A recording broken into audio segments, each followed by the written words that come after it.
नमस्कार, आप देख रहे हैं अपना बिहार। मैं हूं शुभे मिश्रा आपके साथ। बुलेटिन की शुरुआत बड़ी खबर के साथ करते हैं। मुंगेर से बड़ी खबर, जहां पुलिस ने पंजाब से हथियार खरीदने पहुंचे 2 युवक को गिरफ्तार कर लिया है। उनके पास से 2 पिस्टल, 4 मैगजीन, 14 जिंदा कारतूस बरामद हुए। दोनों आरोपी सोशल मीडिया पर मुंगेर के हथियारों से जुड़े वीडियो देखकर प्रभावित हुए और ट्रेन से मुंगेर पहुंच गए। यहां ई रिक्शा चालक की मदद से तस्कर से संपर्क किया। 64,000 में हथियार, 12,000 में कारतूस खरीदे। पुलिस ने हथियार सप्लायर को भी गिरफ्तार कर लिया है। पुलिस अभी रिक्शा चालक और अन्य तस्करों की तलाश में जुटी हुई है। टीम बनाई गई जिसमें कि कोतवाली थाना, पूरबसराय थाना और उसके साथ डीआईओ टीम थी। सब लोगों की एक टीम बनाई गई और उसके बाद उस टीम के द्वारा जब उस तथाकथित होटल में जाया गया तो वहाँ पे एक कमरे में जब चेकिंग की गई, जिस कमरे पे था, जिसके बारे में इंफॉर्मेशन था, उसमें जब चेकिंग की गई खुलवा के, तो उसमें 2 लोग मिले। उन लोगों ने वहाँ से भागने की कोशिश की, उनको पकड़ा गया। फिर उनकी कमरे की तलाशी ली गई और उनकी भी तलाशी ली गई। तो उसमें कमरे में से दो पिस्टल मिले, उसके साथ कारतूस मिले, कुछ एटीएम कार्ड मिले और इस तरह का और मोबाइल मिला। इस तरह का आपत्तिजनक सामान मिला। रोहतास पुलिस की बड़ी कार्रवाई देखने को मिली है। आभूषण चोर गिरोह का खुलासा। चोर गिरोह के 5 अपराधी गिरफ्तार हुए। लाखों रुपए के आभूषण भी बरामद हुए हैं। रोहतास के अलावा औरंगाबाद जिला के बारूण में चोरी हुई है। इस पूरे मामले में पुलिस को भी तलाश थी। बड़ी खबर आपको रोहतास से बता रहे हैं। पुलिस की बड़ी कार्रवाई देखने को मिली है।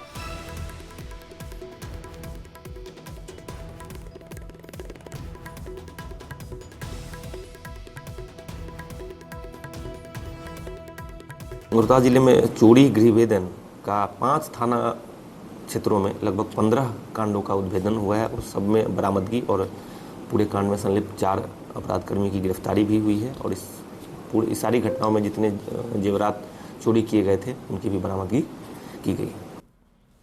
और पटना से बड़ी खबर का रुख कर लेते हैं। पटना पुलिस का एक्शन देखने को मिला है। गैंगरेप के एक आरोपी को गिरफ्तार किया गया है। नाबालिग के साथ गैंगरेप का आरोपी गिरफ्तार।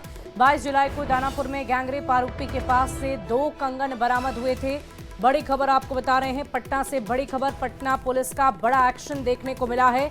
इस वक्त की बड़ी खबर आपको बता रहे हैं। बड़ी जानकारी, नाबालिग के साथ गैंगरेप का आरोपी गिरफ्तार हुआ है। पटना से ये बड़ी खबर आपको बता रहे हैं। आरोपी के पास से 2 कंगन भी बरामद किए गए।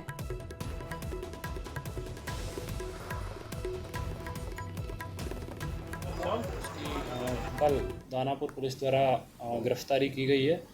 गिरफ्तार अभियुक्त का नाम कविराज उर्फ विशाल कुमार सन ऑफ गजेंद्र शाह है, जो लंका कॉलोनी थाना दानापुर जिला पटना का रहने वाला है। और इसके पास से एक मोबाइल फ़ोन जब्त किया गया है और इसके अलावा एक जोड़ा सोने जैसा जो कंगन दिखता था उसको भी जब्त। जहानाबाद के काको प्रखंड मुख्यालय और आसपास के इलाकों में डायरिया का प्रकोप लगातार बढ़ता ही जा रहा है। बीते 1 सप्ताह से जारी संक्रमण से कई लोग परेशान हैं, बीमार हैं। कुछ लोगों की जान भी चली जा चुकी है। हालांकि प्रशासनिक स्तर पर मौत की पुष्टि अब तक नहीं हुई।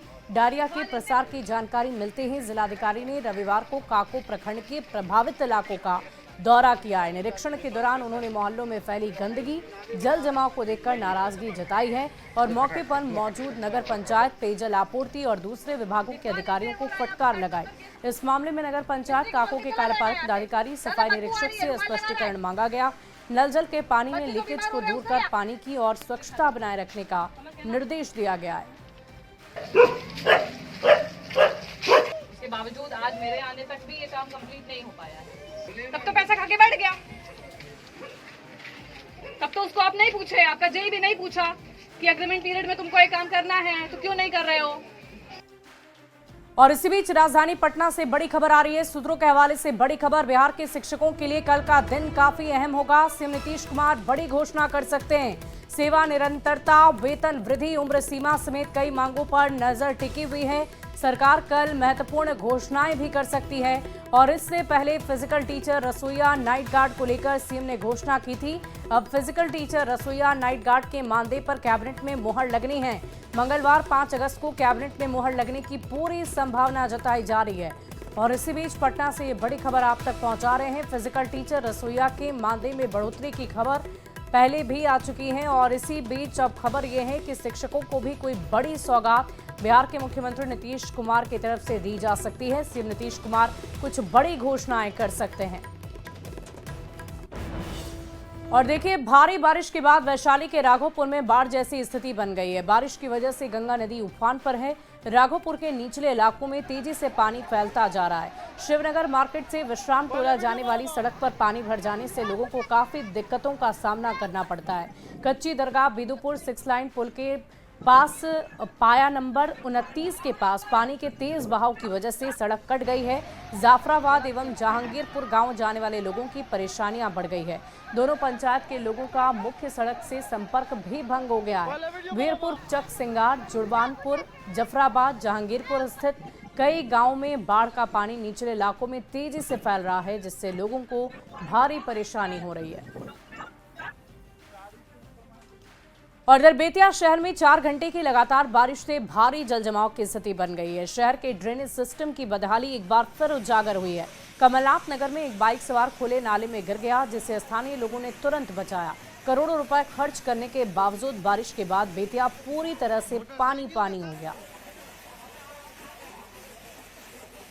और इस बीच बड़ी खबर बगहा से आ रही है, जहां नेपाल के तराई क्षेत्रों में लगातार हो रही बारिश के बाद गंडक नदी का जलस्तर अब बढ़ने लगा है। बढ़ते जलस्तर के बाद वाल्मीकि नगर गंडक बराज पर सतर्कता बढ़ती जा रही है। चंपारण के बांध और तटबंधों पर इंजीनियर को अलर्ट रहने के निर्देश दिए गए। वाल्मीकि नगर के साथ ही नेपाल के तराई इलाकों में लगातार बारिश हो रही है और नेपाल के इलाकों में बारिश होने के बाद धीरे धीरे गंडक नदी के जलस्तर में भी बढ़ोतरी दर्ज की गई है।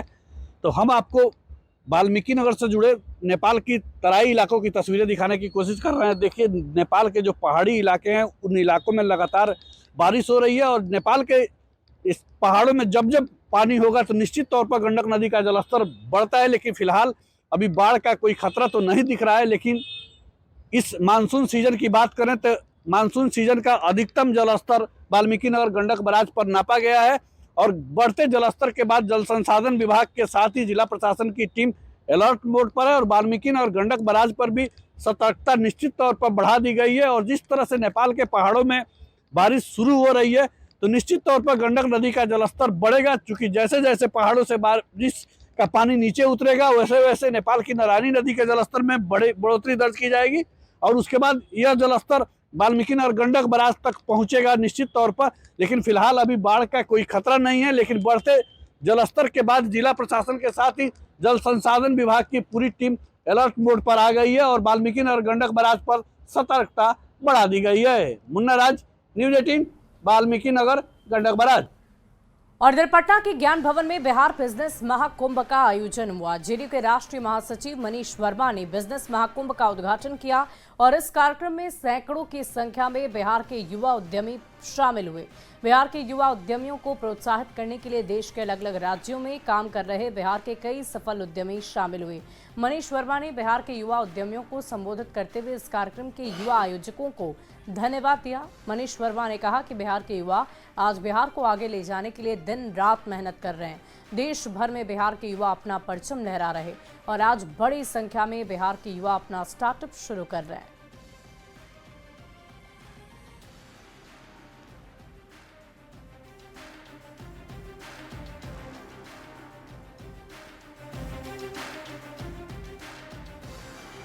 अगली खबर आपको पूर्णिया से बताएंगे, जहां चांदपुर भंगहा में प्राथमिक विद्यालय ठाकुरपट्टी में भवन नहीं होने के कारण छात्र टेंट के नीचे पढ़ने को मजबूर हैं। स्कूल प्रिंसिपल ने कहा है कि इस स्कूल में क्लास 1 से लेकर 5वीं तक 156 बच्चे नामांकित हैं, लेकिन स्कूल में सिर्फ 2 ही कमरे हैं। ये दोनों कमरे भी क्षतिग्रस्त हैं। एक में MDM बनता है यानी कि मिड डे मील, जबकि दूसरे में कार्यालय है। प्रिंसिपल ने जल्द से जल्द स्कूल में भवन बनवाने की मांग की है। यहाँ जब फर्स्ट डे में टेंट लगा था, हम यहाँ आए थे, तो उसी दिन से मेरा लगातार प्रयास है कि यहाँ भवन बने। इसके लिए हम सांसद महोदय को भी आवेदन दिए हैं, उसको अवगत का जिला शिक्षा पदाधिकारी उसको भी आवेदन दिए हैं, DO शहर को इसकी सूचना दी है। लगातार हम RTI मार के उसको सूचना देते आ रहे हैं और जो RTI की तरफ हमको जवाब आया है, जब खुद मान रहा है अधिकारी, वादे के बाद भी बच्चे टेंट में पढ़ने को विवश हैं। यहाँ के पठन पाठन टेंट के भरोसे चल रहा है। उस स्थिति में वैकल्पिक व्यवस्था के रूप में हम लोग टेंट में पढ़ाई करवा रहे हैं। DO साहब को भी बताया गया है जिला से भी ऐसा है। यहाँ पे जो भी पदाधिकारी आए हैं, इससे पूर्व जो भी पदाधिकारी आए हैं वह देख के गए हैं और बोले हैं कि बहुत जल्दी इसका हल होगा, लेकिन अभी तक। और इसी बीच खबर बेगूसराय से है, जहां प्रसिद्ध झमटिया गंगा घाट पर सावन की अंतिम सोमवारी की पूर्व संध्या पर लाखों श्रद्धालु जुटे हुए हैं। स्नान कर गंगा जल लेकर श्रद्धालु समस्तीपुर के कई शिवालयों की तरफ प्रस्थान कर रहे हैं। हर साल की तरह इस बार भी प्रशासनिक व्यवस्था बेहद कमजोर रही, जिससे भीड़ को परेशानी का सामना करना पड़ा। फिर भी श्रद्धालुओं में आस्था की कोई कमी नहीं नजर आई। जंगी ऋषि के तपस्थली होने के कारण इस जगह का विशेष महत्व है। वो इसी माँ बहने जिन्हें पुत्र रत्न की प्राप्ति नहीं होती है, अगर यहाँ पर मन्नतें मांगी जाती है तो यह मन्नतें माँ गंगा अनिवार्य रूप से पूरा करती है। यह मान्यता यहाँ नहीं, संपूर्ण मिथिला और यहाँ तक कि नेपाल जैसे अंतर्राष्ट्रीय जगह से लोग यहाँ आकर के अपनी मन की कामनाएं पूरी करते हैं। और जापान की धरती पर भारतीय संस्कृति का परचम लगातार लहरा रहा है। श्रावण महीने में श्रद्धालु गंगा जल लेकर भोलेनाथ का जलाभिषेक कर रहे हैं। यही परंपरा जापान में प्रवास कर रहे भारतीयों ने भी अपनाई है। ये पहल न केवल भक्ति का प्रतीक है, बल्कि प्रवासी समाज की सांस्कृतिक एकता का संदेश भी देता है। बिहार फाउंडेशन जापान की तरफ से कावड़ यात्रा निकाली गई और यात्रा में बड़ी संख्या में महिलाएं और बच्चे शामिल हुए। आपको बता दें कि जापान में ये चौथी कावड़ यात्रा है।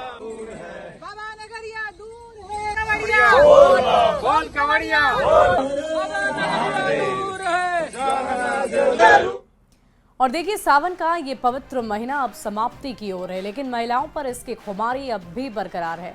पटना में कई महिला संगठनों ने मिलकर सावन महोत्सव का आयोजन किया। महिलाएं हरे परिधान में सज धज कर फिल्मी सावन गीतों पर जमकर थिरकी। उनका कहना है कि हर तरफ हरियाली है, वातावरण खुशनुमा है और इसीलिए इस अवसर को मिलजुल कर मनाना चाहिए। इन आयोजकों के माध्यम से महिलाएं एक दूसरे से मिलती हैं, खुशियां बांटती हैं और सावन के उल्लास को साझा करती है।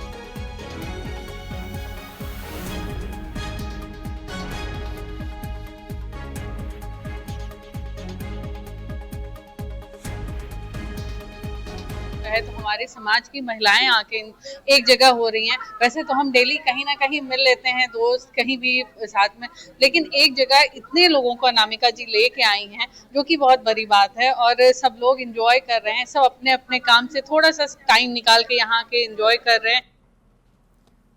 और प्रधानमंत्री मोदी के 75वें जन्मदिन से पहले न्यूज़ 18 आपके लिए लेकर आया है खास सीरीज, जिसे हम रोज आपको दिखाते हैं।